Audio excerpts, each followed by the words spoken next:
এটা একটু কথা বলবো মিডিয়া থেকে আমরা। পারিবারিক কিছু ব্যাপার নিয়ে। পারিবারিক ব্যাপার বলতে কিরকম মানে কিরকম অসুবিধা হয়েছে? তো আমার হাজবেন্ড মারা যাইবার পরে আমার শাশুড়ি মা আমাকে মানে গড়ে আর ঢুকতে দেয় না। আমাদের শাশুড়ি আপনাকে বলে না শাশুড়ি না ননাসে আর কি। ননদ? হ্যাঁ হ্যাঁ।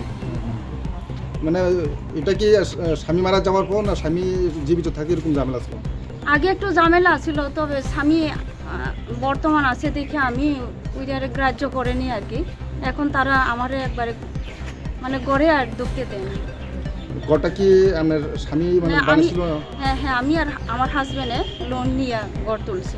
এর মানে আপনার বাড়িতে বা আপনার ঘরে এখন আপনার ঢুকতে দিতেছে না নাকি? না হ্যাঁ, তারা মানে লকটা ভেঙে ছেড়ে ভিতর দিয়ে তালা মেরে রেখেছে। বাড়ি ঘর থেকে কোনো জিনিসপত্র নিছে নাকি? না না, আমি আর না না, যারা তালা ভাঙছে কে ভাঙছেন?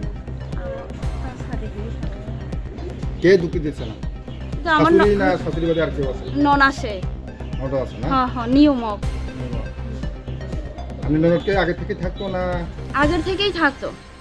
তাই 2-3টা ছেলে মেয়ে ওইখানে থেকেই মানে বড় হয়েছে। কি কারণ হতে পারে মানে কে লাগে আপনার মানে বাড়ি থেকে বাইরে দিয়েছে বা আপনার বাড়ি তালা দিয়েছে? এটার কারণটা তো আমি বুঝি না কি কারণে। মানে পারিবারিক মানে যে কোনো যেরকম কোনো ঝামেলা আসলো নাকি তাই? হ্যাঁ। শাশুড়ির লোকে বনাবনি না এরকম না এরকম কোনো কিছু? না না, এরকম কিছু নাই। শাশুড়ি তো আমাকে কিছু বলে না, কই না, ননাসেই করে আর কি। না আপনি ননদে বেশি কই না? হ্যাঁ হ্যাঁ। ঠিক আছে, ধন্যবাদ। দিদির নাম কি আবার? সুমিতা মোরাসি। ঠিক আছে, থ্যাংক ইউ।